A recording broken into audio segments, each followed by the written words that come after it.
On se trouve devant l'église Saint-Nicolas-des-Champs, qui est située rue Saint-Martin dans le 3e arrondissement à Paris. Une église un petit peu particulière puisqu'elle a été construite en plusieurs étapes du 15e au 17e siècle. Alors là, on est dans la partie XVIe siècle, devant un portail Renaissance, donc qui a été construit en 1581, sur la base d'une porte dessinée par Philibert Delorme. Cette opération de restauration consiste à restaurer les parements extérieurs de la façade sud de l'église. Les pathologies principales de ce portail étaient déjà un encrassement très important et général. Donc tout était recouvert de croûtes noires plus ou moins épaisses qui nous masquaient aussi bien la sculpture que d'anciennes restaurations.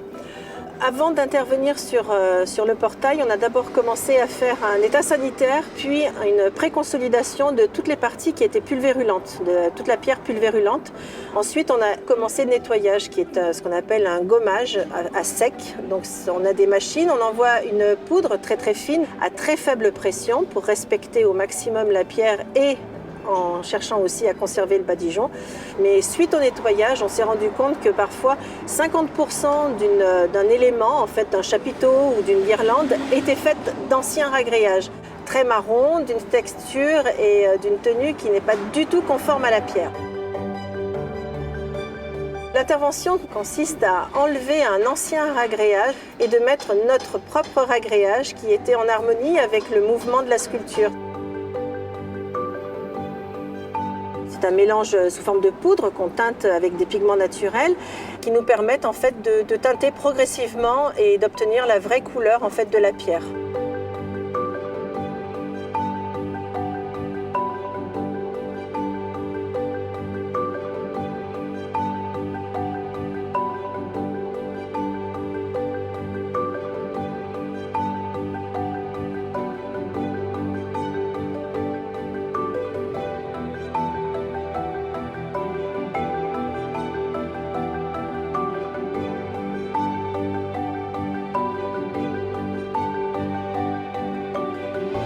Une fois que le ragréage commence à tirer, en fait, le sculpteur peut venir le travailler avec ses outils. Voilà, c'est la mise en forme. Elle ne se fait pas en grattant, elle se fait en coupant.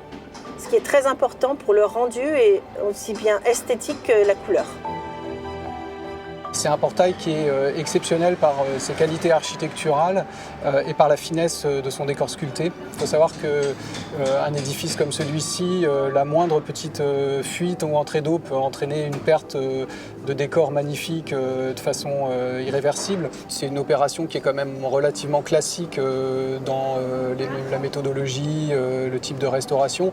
Ce qui est vraiment particulier ici, c'est que sur un espace qui est relativement restreint, on retrouve justement plusieurs époques de construction. Donc c'est pas forcément tant dans les techniques qu'elle est particulière cette opération que dans vraiment les objets qu'on va traiter et ce portail qui est quand même quelque chose d'exceptionnel à Paris qu'on ne retrouve pas ailleurs. La ville de Paris est maître d'ouvrage, donc son rôle c'est vraiment d'entretenir ce patrimoine qui est pour la plupart classé monument historique. Voilà, c'est un patrimoine fabuleux qu'il faut gérer et entretenir à ce titre-là.